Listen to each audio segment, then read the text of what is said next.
Hello, everyone. Welcome to the GSMC Fantasy Sports Podcast, brought to you, as always, by the GSMC Sports Center. My name is Christopher Shepard. Thank you guys for tuning in again. Hope you all had a wonderful weekend. But another week of fantasy sports begins yet again, and I'm really excited to share some new segments with you guys. Obviously, some series were extended, and with the NBA and Stanley Cup Finals, kind of unexpected, but I'm glad I get to talk about them because I love talking basketball and hockey with you guys. Kind of getting into that mindset. We have another great show ahead, not just basketball and hockey, but I bring back Euros talk. I bring back fantasy basketball segments as the season winds down. And last but not least, kind of belated Euros preview of our defending champions, because why not? They are the defending champions after all in Italy. So, without further ado, let's get right into the show. Before we get on to segments, the moment intrigue, I do want to remind you guys, please like, follow, subscribe to the show. Also, we do see obviously again, get a little bit of the show. Leave them at the link gsmc.cloud. You can also, if you have any questions, comments, or concerns regarding a certain segment that I've done previously, I'll be able to answer those questions at the beginning of the next episode. Without further ado, let's get into the show. It is the fantastic show ahead for us.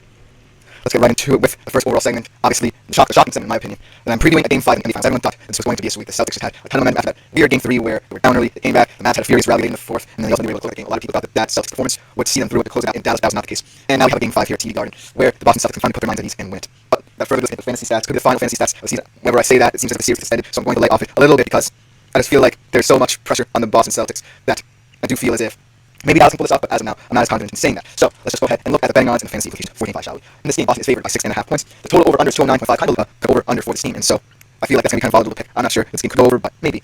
Then for the money lines, Boston minus 270, obviously, and closeout game should be the favorite, and the Dallas plus 220. So as you can see, kind of like I feel the Celtics, but don't necessarily take the Mavs completely out of it. In terms of fantasy, obviously Luka Doncic is going to be the top fantasy player in terms of budget and in terms of projected fantasy points. Sitting at 13.8 game DraftKings, projected to go for 63.6 DraftKings fantasy points. Jaylen Brown, 9.8K. I think it's very interesting seeing as to how he's mainly seen as a second option on this team. He's projected to go for 45 fantasy points. Obviously, Kyrie Irving, fantastic couple of games in Dallas proper, where maybe he's getting away from the pressure that Boston presents. He's projected to help, not 41 fantasy points in 9K budget. And then last but not least, a player who, if he plays, can be the biggest X in this game and hopefully be able to really truly help the Celtics close this one out. But any doubts, Edwards. And Chris, that's what we're seeing is at 8K for his valuation tonight and is projected to go for 35.5 DraftKings fantasy. Now, I think the story of Game 4 was Boston really overthinking it. I think that maybe they kind of want to put this game away, and be like, hey, I feel like when we're in Boston, we obviously have a man behind us. Kind of not necessarily let Dallas have one, but it was that kind of mindset where the Celtics looked like the Celtics, but they didn't compete like the Celtics, if that makes sense. They got open looks, they were passing it well, but ultimately I don't think they were trying to win this game. Whereas Dallas, they really wanted to exhaust as much energy as possible to make sure that this was not a sweep. Luka Doncic played a sterling game. He put the criticism to rest. He learned his lesson from Game 3 where nothing was going his way, and he really contributed to an overall team effort. Kyrie as well.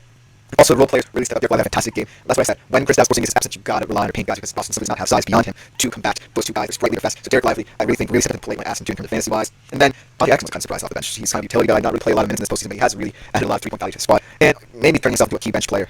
Well, not for this season because it should wind down. That's my prediction at the very least today in Game 5. But next season, should Dallas West retain him, he could be an interesting option off the bench. He's getting up there age. Dante Exum, crucial performance, no matter how small it may have seemed, to really help this Mavs squad not get swept, to maintain their level of pride that they understand. In terms of the Celtics, I truly believe that this will not happen again. I think that this squad is simply too talented, even without Chris Porzingis, and at home to let that happen again. I just think that overwhelmingly, the pressure is still off them. I think in Game 4, it wasn't really about pressure, it was more about execution. And it seemed like they were not necessarily half-assing it, but kind of going through the motions, so to speak. I think the Boston Celtics are a team where they don't necessarily have to play perfect to win, but they have to pay attention to detail to win. Because as we've seen in prior Celtics seasons, when they have, looked like a team that had the potential to go away, but those little mental barriers or execution limitations got to them, then that's where we saw that they really lost that level of mindset and being locked in. But now they're at home, they're at T5, they were much better at home in the postseason and in the regular season than they were in previous years. This certainly feels like it. Hey, today is the day. In 2008, when the Boston Celtics won that title, their 17th title to date, the only title in the past 2 decades. And so it definitely does feel like this sense of energy surrounding TD Garden, surrounding the Boston Celtics. Obviously, they've lost so many legends over the years, and they want to do it for those groups of players that come forward. I think this Boston Celtics squad, they're certainly not the most, shall we say, loaded roster, not a talented roster like we said in the past. There's really no one superstar figure like Bill Russell or Larry Bird in the past. There really isn't anyone like that.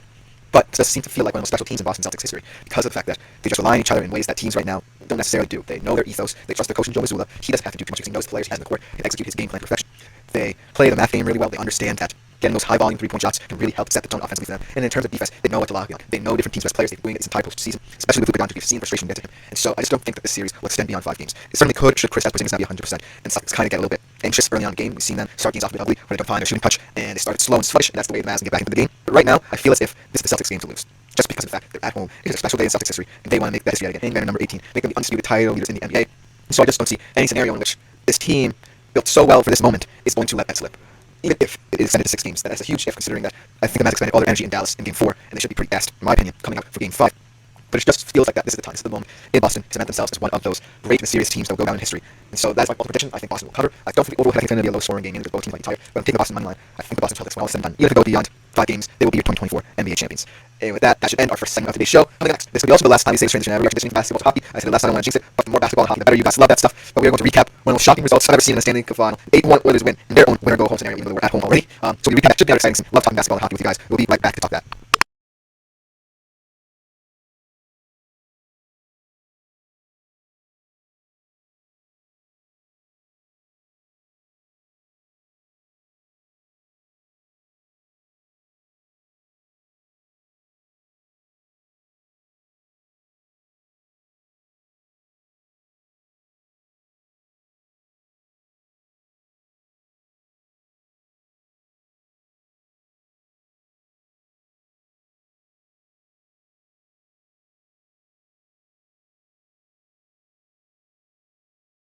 Hello, everyone, and welcome back to GSMC Fantasy Sports Podcast, brought to you as always by the GSMC Sports Network. Before we get into the second segment of today's show, I do want to remind you yet again that if you do feel so inclined, please consider leaving a tip or donation at the link gsmc.cloud. Huge support to both me and my fellow podcasters, and ultimately the network. So, if you do leave any tip or donation, just know that it is greatly appreciated. Also, any questions, comments, or concerns considering anything I brought up in pre-shows, those questions, comments, and concerns will be answered at the beginning of the next episode. Without further ado, let's head into the segment of the show. Fantastic. The Stanley Cup Finals as well as the NBA Finals were extended in a very shocking rout. The Oilers winning 8-1 in Game 4. Wow, I was not expecting this result. I thought the Florida Panthers were more likely than the Boston Celtics to complete this week. In my humble opinion, were just so collectively organized in all these different games. Even though the Edmonton Oilers for some stretches did not play them, they just seemed to have the momentum. They were one step ahead. But in this game, maybe this is the wake-up call that Edmonton needed. Stunning performance from them, up and down different lines. Every single line contributed to this win. And ultimately, this could be the launching pad for something special, in my humble opinion. But let's look at all the fantasy stats. Everything's coming up Oilers. I don't have one good thing to say about any Florida Panther, which is kind of weird to say because I love all the fantasy stats on the Florida Panthers. But just looking at this game fantasy-wise, Connor McDavid stepping up to the plate. 13 fantasy points, 1 goal, and 3 assists. Sets the single-season postseason record in terms of assists. The guy before him, Wayne Gretzky, another Edmonton Oilers legend. Let's see what David can do the impossible with his first Stanley Cup, and maybe he is getting some more love in Edmonton than Wayne Gretzky. And then Dylan Holloway, another young center, a young player stepping up for Edmonton in prime moments. 13 fantasy points for him, 2 goals and assists. Feels like a very breakout game for a young 22-year-old center who could be seen as the new generation when if David and Draisaitl eventually leave. And then Matthias Janmark, got to throw an Oilers defenseman in there. 9 fantasy points, 1 goal and assists. Continuing the great run games for Oilers defensemen. Very underrated position group in this postseason. Let's just get into this game. You know, I feel like this is a game where Edmonton let their minds ease. They finally said, hey, we kind of got going at the end of Game 3. We didn't win Game 3, and maybe a little bit of light from the hometown press. We did get a little bit of momentum. We finally solved the puzzle by Sergei Bobrovsky, and now we can take this into Game 4 and make sure we get off on the right foot in Game 4. And they did that in spades. They put the pressure immediately on the Panthers. Everything was clicking. Every line was clicking for Edmonton. The movement was fantastic, where the Florida was kind of stagnant in the offensive zone. So I'm just glad that Edmonton finally got into their minds. As always, after all the losses in the series, they did maintain that upbeat nature to their post-match conferences. But still, I kind of felt that there was a mental barrier. That's always been the key in my mind in this series. The distance between these two teams, physical distance between these two teams, is the longest distance between two teams in Stanley Cup Finals history, and that essentially can be translated to the mental side of the game that people might not see. I just want to touch on that because both of these teams definitely want to maintain their strength, their identity in the series. It's kind of difficult to do when you have to travel long lengths to get to your games. And so I feel like this was kind of a momentum shift in my opinion. Edmonton knew they had to win at least one of these two games at home because then it's a long road back to Florida. And Florida is going to be energized. They're going to be angered that their team didn't finish it out at home. They're going to want their team to get the job done in Game 5 tomorrow night. And so Edmonton definitely felt like they needed a game where they scored that amount of goals and took something away from being at home. In order for them to get to Game 6, they just have to be able to overcome that mental barrier in terms of travel. Obviously, we hear the stories of these Edmonton players having fun in between their long traveling periods, playing different video games, connecting and bonding. But you can't help but feel as if there is a certain level of frustration as a hockey player when you're in a more remote area, especially in the NHL. In Canada, you have to travel all the way south to Florida to play a Stanley Cup Finals game, and it's the first time all your stars are in the Stanley Cup Final. A lot of young players around this team, a lot of these players who have been here longer than we can imagine. They just want to get going, and then that sense of anxiety takes over, and suddenly they tighten up a little bit, and look where they are now, they're down 3-1. But, as always, in my honest opinion, I feel like the Oilers' comeback is more on than the Mavs' comeback. Because in hockey, you just need that one weird bounce. Obviously, hockey is a very skillful game. It's centered around fast-paced nature. It's unlike any playing surface in sports, unlike any kind of quote-unquote ball or puck or whatever have you, kind of playing instrument. And the way it's played just goes to show how volatile any given moment can be. There's penalties, there's fights. It's a very chaotic, centered sport. And I feel as if the bounces go Edmonton's way, then maybe, just maybe, they do the impossible and come back. I certainly feel as if Game 4 is one of those games where they just had to get over that barrier and say, hey, we are figuring this team out. They're not as invincible as we thought they were starting Game 3, and we can really pounce on them. They're going to be tight starting Game 4. There's going to be a lot of anxiety amongst that squad, amongst that room. And so we just got to get on front, and they did that. They showed the moxie, they showed this entire postseason. Now let's switch to the Florida Panthers. I really feel like this game could be like the case of Boston Celtics, where they were just wanting to get it to Florida to win in front of their fans, and they kind of overtanked it and were like, okay, let Edmonton have a game. However, this was kind of the first time we saw a Florida Panthers team get absolutely rocked in the postseason in quite some time. And certainly it is very worrying if you pull Sergei Bobrovsky, a guy who's seemingly invincible in this series, in this postseason especially. It just goes to show that maybe there can be a seed of doubt in a Florida Panthers team that might be pushing harder than people even realize due to the fact that if they win this, the first Stanley Cup final in their team's history. And sometimes when that's the case, you do tighten up. Obviously, Florida is not built like Edmonton. They're built to have an identity of ethos. And if that ethos is somehow broken, then maybe a star talent becomes more important than a whole. And that was definitely the case in Game 4. But David finally put his step on the series. He finally got going. He finally did what he had to do. And ultimately the question is, can he maintain this for 4 more games and complete a miraculous comeback? We'll have to see. But in terms of the Florida Panthers, you don't want to get someone like David going because that has always been the case, especially this season. But David's help. Usually he's known for his goal scoring prowess. This year it's all about the assists, 100 assists in the postseason, 32 in the postseason. And so I just feel as if Florida Panthers are trying to think, hey, this guy's scary now. He's really elevating his game. He's now getting to his spots. What are we going to do about it? And here's the thing, guys. The Edmonton Oilers, despite being a 3-1 hole, have scored the same amount of goals as the Florida Panthers do. I never really talk about the Oilers' defense, especially positively in this series, because of the fact that they've been shitting goals. Maybe it's not distorting here, and a different issue for another day. But it certainly seems as if the Oilers' defense can play well. If they have these moments where the plays are collective, whether the power play shorthanded or penalty kill opportunity, they are the keys to this Oilers team.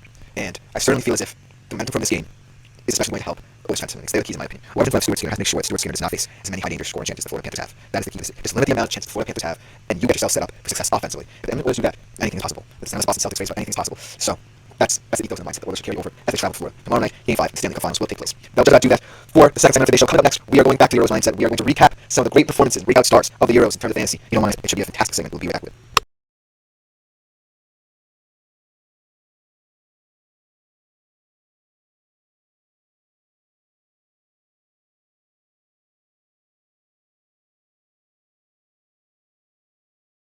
Hello everyone, and welcome back to the GSMC Fantasy Sports Podcast. I really hope you liked both basketball and hockey segments. It might be the last of the year. It's always going to be bittersweet for as long as the series goes, because you never know when they're going to end. But that is all the basketball and hockey talk I have for you guys today in terms of the NBA finals. But right now, we are switching back to the Euros mindset. We are going international. We are going to recap a very, very fun, high-scoring, electric weekend of soccer in the European Championships. Should be a fantastic session. So without further ado, let's get right into it. So in terms of Euros fantasy, there's so many exciting prospects you could roster on your squad, but I'm just going to break down the guys who I really, really liked. Whether they were expected to have big games, expected to come out hot, or guys who are young and had the breakout games, or guys who just set the tone with their teams. Those are going to be the midfield and defenders, just because they are the top in my opinion. So without further ado, let's get right into it. Starting off with the opening game, what a performance from Germany. I know that they really hadn't had the kind of success in opening games in past tournaments, and Germany can definitely attest to that. So it definitely felt like the monkeys off the back. They can get into this tournament with that mindset of dominance again. They want to be that ruthless German side of like 2014. Very reminiscent of that in terms of this performance. Honestly, Scotland, they definitely were very poor, but a win is a win, especially if you're Germany, a team that wants to get back to that level of dominance again. So kudos to Germany for getting over that hump. But the stars of that game were absolutely incredible. And if you had them in your squad, you must have had a very high point scoring game. Musiala and Wirtz, Musiala and Florian Wirtz, two incredible, creative, flary midfielders. Two players that don't necessarily fit the German prototype of midfielder, obviously. Toni Kroos is more of a German midfielder. We think of guys from Germany who have had success in major tournaments and in their careers. Toni Kroos and Thomas Müller comes to mind, and they're not necessarily, they're creative players in terms of the way they dribble, the way they move. They're guys who can pick you apart passing, but that's not the case of Musiala and Florian Wirtz. Their movement was so vital to how Germany and the way they set up Musiala and Wirtz really causing havoc in between those half spaces, transitioning from where Scotland's midfield sat to the back line, constantly opening up opportunities where Luka could run in from centrally and really find different players on the box. And it certainly looked as if Germany could have just had morning coffee instead of play the game. It was really, really embarrassing for Scotland. Let's just get into Musiala versus stats and talk about the way these two teams played. So Musiala, one goal inside the box, not outside the box unfortunately, but it was right foot, was inside the area. Man of the match performance, so also ultimately points as well. So if you did cap him, you should have at least a 15-20 point fantasy point performance for you. Standing performance, but then his partner in crime, Florian Wirtz, one goal and did come from outside the area. Did not win man of the match. He could have pulled Germany field in that opinion could have won because of the way their movement really not just befuddled, but completely disoriented the Scotland back line. So kudos to the Germany midfield. Kudos to Germany for not panicking, being a host nation, especially after the performance they've had. This overall dominant performance, we as supporters have to hope that they can get into that mindset yet again, make a deep run in the tournament. Because